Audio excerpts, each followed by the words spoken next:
The Mets' weekend series against the Marlins ended with a loss, but the Metropolitans took 2 out of 3 over the weekend against the Fish at Citi Field. 5-5 record on the season, but there might be some concerns about the team's offense. So it's time to talk some Mets baseball with the co-host of the Amazing But True podcast. That would be Jake Brown, a.k.a. the Podfather. Jake, how are you enjoying your Mets fandom early on this season? You know, they won a series. That's what matters. It was cold at the ballpark over the weekend. It'll be cold against the Padres this week, so it'll be a rematch of the wild card round. So looking forward to that. But, yeah, chilly nights at the ballpark.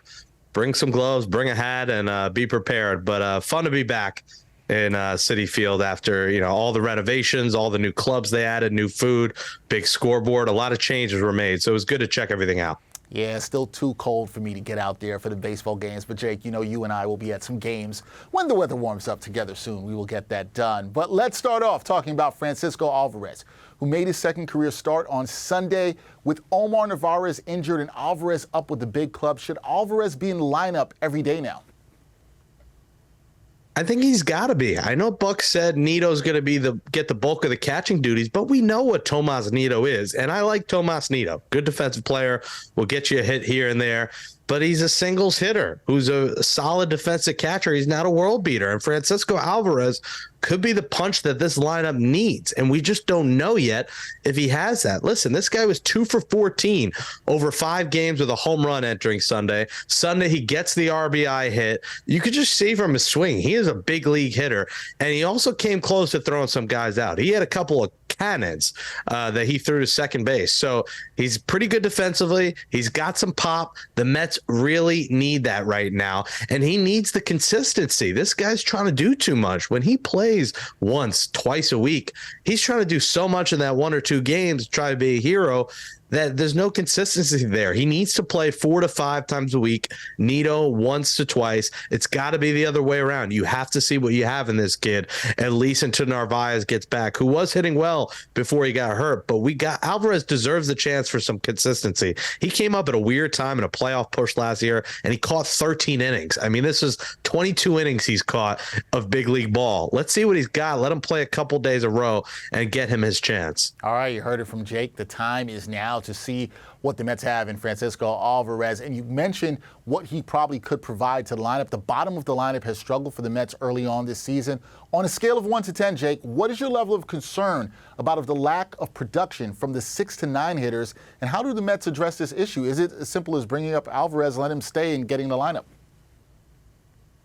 1 to 10, I'll say it's a 6. It's frustrating when you got Michael Conforto, like, in the club. They tweet out him running into the clubhouse, him doing well, JD Davis doing well. The San Francisco Mets are all hitting all potential DH options and guys that could play that are on another team. And you're like, oh my God, why didn't we just keep them? We traded these prospects away, and now the bottom of our lineup isn't hitting. I'm not too worried yet. Listen, I was there over the weekend. It was chilly and it's hard. You saw a lot of walks. You saw longer than the new average game time because there were pitching changes, command problems.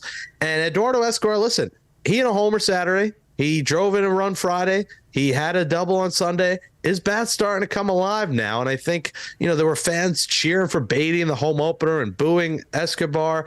Escobar deserves a shot. And over the weekend, you saw his bat come alive. So I'm not terribly worried just yet. These cold conditions affect pitchers. It affects hitters. And I don't want to blame losses and poor hitting on the cold, but it is early in the season. Let's be patient here. It's not like the Mets are 0-10, 0-11. They've won games. They're right around 500. So there's no time to panic yet.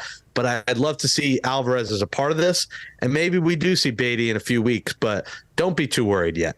All right, pump the brakes. Do not get so worried this fast. This past week, it was topsy-turvy for the Amazings, though, as they were swept by the Brewers. Then he took 2 out of 3, as we mentioned, from the Marlins.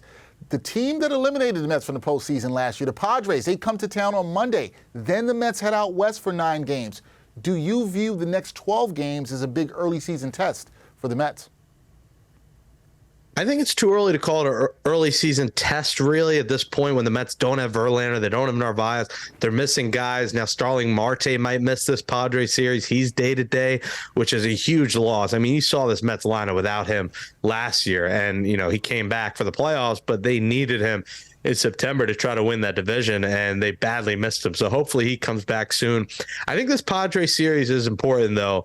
The West Coast trip, not as much, but this Padres series is important because this is a playoff preview once again. The Padres are a championship contender. So are the Mets, and the Mets need to make a statement here early in the year and win this series 2 out of 3 and show them, hey, we remember what happened. Remember, there was some bad blood there with the whole Musgrove and the ear situation and whatever he was using. Like, there was some bad blood, and you know, they made it known, the Mets made it known, and I think the Mets should try and win this series. The West Coast trip, not too worried yet. Listen, the Dodgers are not the same team. The A's stink, and the Giants are okay. And that's another one. Maybe you make a statement to try and beat Michael Conforto and J.D. Davis. But I don't think these games are that important yet. Just try and take series. But again, be cool to beat the Padres, to shove it back in their face, you know, at least as an early statement. And then we'll see him again probably in October. All right, Jake has his eyes on this Padres series as the Mets having the opportunity to make an early statement, but he's keeping things in perspective. He's not jumping out of the window just yet. That is Jake Brown, the co-host of the Amazing But True podcast, also known to many people as the Podfather. Jake, appreciate your time. We will talk Mets again very soon. Happy Easter, happy Passover, and we'll see you at Citi Field this week.